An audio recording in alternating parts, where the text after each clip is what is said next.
Hi there, welcome to day 59 of our Supersize You annual challenge. Today we're talking about our final day on confidence. Confidence is a constant practice. We need to daily recommit to building our confidence, focusing on being a confident, powerful, powerful version of ourselves. It's not a destination. Sometimes we think people are just born confident or not. Absolutely not true. Confidence is a skill that we develop by choosing to develop it, choosing to practice it every single day. We've talked about a bunch of confidence topics this month.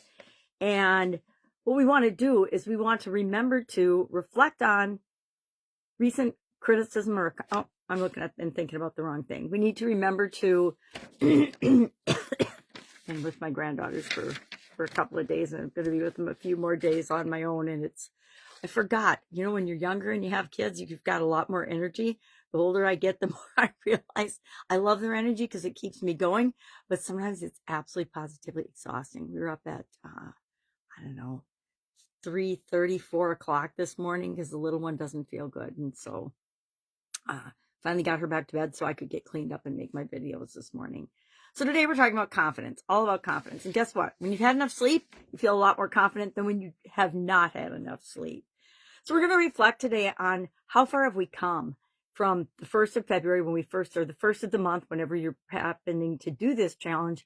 How far have you come in the last 27, 28 days in terms of feeling more confident about your pricing, feeling more confident about showing up, speaking up, being yourself, taking up space in whatever environment that you're in, because we all have a reason to exist and we all have a right to exist and we all deserve to feel good about who we are and the things that we're great at, and just kind of ignore the things that we're not so good at, unless of course they harm other people, and then we should probably fix those things.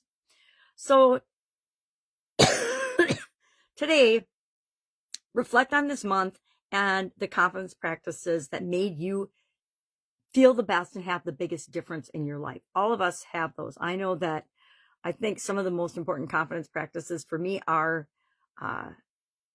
just reflecting on my self-talk. I don't know about you, but I have grown up and grew up with a very big negative voice in my head, not due to anything anybody did on purpose or intentionally. At least I don't think so. But because that's how people around me tended to be. I had a super optimistic father. My mom, not so much. And she's alive and kicking today and awesome. But she definitely grew up with the influence of her parents, who were both probably the most amazing couple and the amazing, most kind, generous, fantastic people I've ever met. But we all just repeat what we learned as patterns and as children, and that perpetuates unless somewhere along the line we say, whoa, stop, hold the phone. I understand where this came from. I understand how I behaved this way up until now. But now that I know better, I can, of course, do better. And I can show up in the world in a much more personally powerful, confident way. I love the idea of personal power, and that we all need to remember that we have it and take it back and use it appropriately, right? Power in any situation needs to be used and wielded appropriately. That means if it's to improve us, great. If it's to harm other people, NFW, right? I actually learned that from my very optimistic father. That was one of his responses on Post-it notes in the very early days of the Post-it note invention. He actually was a 3M lifer, they call them. So today, reflect on this month, see what practices worked well for you and made you feel empowered, and then carry those forward with you into the rest of this year, right? Because every day we're practicing doing a little thing that makes us a better human being. Guess what? The things that work really, really well for you and give you the best benefit should be added somehow to your daily routine. That's kind of been my strategy for probably my entire life. I would learn something, and if it worked out well for me, I would do it again and again and again and again, apply it in different situations, test it out, until I made it my own and part of my own thing. It's like, I laughed when people came out with all these morning routine books, because I'm like, well, isn't that just how you live your life? That's what I've been doing since I was, a teenager. And part of it was because I realized at a pretty young age that, and it was before the days of all these diagnoses of ADHD and all those things, but I just realized in about 3rd grade, 4th grade, my brain worked differently. and that I was going to have to be the one to figure out how to use my brain to get the things that I wanted and my mind to get the things I wanted out of my life, because the school system wasn't equipped to handle a kid like me. Usually, anybody that thought differently went into special education back in the day when I was in school. And so I was way too special for special ed.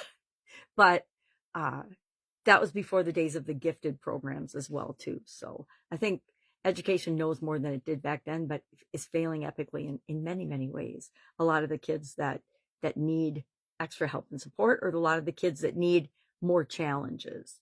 Oh, I'm digressing. So I would encourage you to schedule a couple of those things that really boost your confidence and make you feel better into either your daily or your weekly or your monthly routines. I don't know about you, but I have routines for all those things, mainly because my brain works, I know, differently, as well as I am these days legally blind. So I have to be more structured and intentional in the way I do things than I could be in my 20s, 30s, 40s, even, not my 50s. My 50s was drastic change decade. So schedule them in. And then if you need tools, just ask me. I don't talk about tools very much. I think about them every day because I use them. But there are so many different tools and things that you can use to encourage yourself to remember confidence, to do the things. I use my phone a lot to set alarms and reminders and things on it so that I do the things I want to do intentionally every single day. Otherwise, would I forget to do them? Absolutely, positively, I would forget to do them. It's why I encourage you to write things down. Even though I can't really see to read my own notes, guess what? I write things down every single day. I journal every single day as we're doing this challenge, as I'm preparing for it. And then afterwards, I'm like, oh, I forgot about this. I forgot about that. What about this? What about that? This is a great question to ask ourselves. So speaking of reflective questions, let's talk about a couple of them. And then I'll let you in on a secret. I always like to save it to the end of the video to see who watches, what we're going to be covering starting on tomorrow. First thing, bright and early. We're on to a new topic, a new part of our 9-part life framework, right? Maybe I should clean these graphics up this year. Vote in the comments below. Say, look more professional, clean up your graphics, change your background, brand, or do some of the things that the gurus all tell us to do. Probably not going to. I will do it, but I always do everything in my own sweet time. So, sneak a coffee. Ask yourself today, as this end of the month thing, how am I different now, today, the 28th? It happens to be the 28th day of this month's challenge because it's a short month.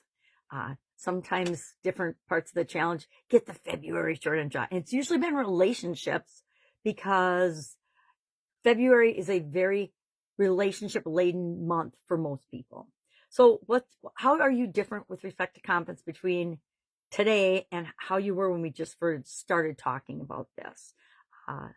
Which confidence activities, which confidence practices are something that you want to add to your routine and that will help you going forward? Because guess what? We need confidence in every area and aspect of our life. Absolutely, positively, every single one. Think back on your life, and we did not do it this month. I need to build some certain tools in that I like to talk about every month. One is the lifeline exercise. I want to make sure we talk about that every month with respect to each area and aspect of our life. So probably next month, we will actually on our lifeline plot confidence as well as financial. We're going into finances next month and talking about financial health and well-being. But today, I'd like you, as an engagement activity and as a way to commit to yourself, share in the comments below one win that you had this month with respect to your personal confidence. Maybe you're like me and you actually got over your fear of DMing, direct messaging people, and you direct messaged some people. Maybe you just direct message one person. Maybe you just called or talked to one person that was a little bit out of your comfort zone. But share one of those wins in the comments below so we can support one another, cheer one another on, and encourage each other to create the confidence that we need, want, and desire in every area and aspect of our life. All right, any questions about this?